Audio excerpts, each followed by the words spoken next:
In many ways, this book is the story of my untangling. The act of writing, reading, and sharing the multitude of our experiences is an important step in standing up to those who wish to silence us. I've nothing new or profound to say, nothing that hasn't been said before, but I know books have helped me, saved me even, so perhaps this can help someone feel less alone, seen, no matter who they are or what journey they are on. Thank you for wanting to listen to mine. This world has many ends and beginnings. A cycle ends, will something remain? Maybe a spark, once so bright, will bloom again. Beverly Glenn Copeland, A Song in Many Moons. 1. Paula. I met Paula when I was 20. Sitting on our friend's couch, eating raw almonds with her knees to her chest, she introduced herself. I'm Paula. The sound of her voice radiated warmth, a kindness. It wasn't so much that her eyes lit up, but that they found you. I could feel her looking. We went to Reflections. It was the first time I'd been to a gay bar, and would be my last for a long time. I was a miserable flirter, flirting when I didn't mean to, and not when I wanted to. We stood close, but not too close. The air so thick, I was swimming in it. That summer, we took a friend's boat to an empty island to camp. We did mushrooms around fires and cooked salmon wrapped in tinfoil. Stars pulsating, reaching, as if forming sentences. Mushrooms always made me cry, but she loved them. Eventually, my anxious tears turned to joy. I envied the self-assurance in her body. We danced on the beach. A guitar was being strummed. We took turns playing shitty covers. I had just returned from a month-long trip in Eastern Europe, backpacking with my childhood best friend Mark.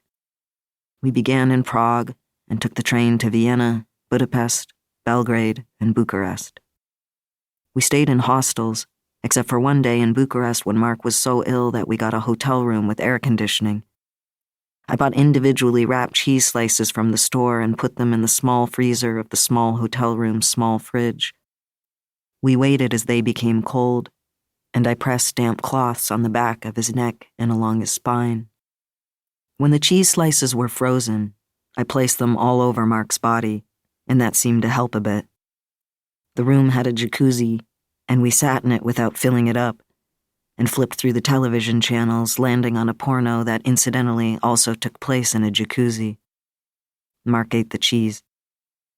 This was before smartphones, navigating trains, hostels, men, all with one guidebook. We would go to internet cafes to send a message home. Hey, we are alive. I would email Paula, yearning for her. I thought about her incessantly, while we railed through Austria, looking at a sea of sunflowers, while I drank blueberry beer in a basement in Belgrade, lips purple, head spinning, like the last time we kissed, which was the first time, on a 12-hour train ride from Belgrade to Bucharest during one of the worst heat waves in decades.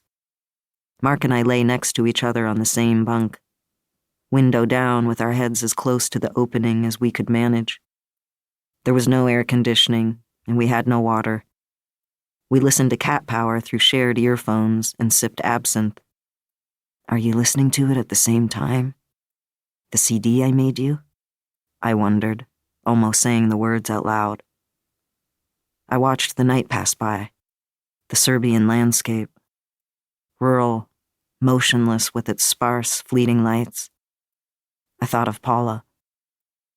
That time at Reflections was new for me, being in a queer space and being present, enjoying it. Shame had been drilled into my bones since I was my tiniest self, and I struggled to rid my body of that old, toxic, and erosive marrow. But there was a joy in the room. It lifted me, forced a reaction in the jaw, and uncontrolled.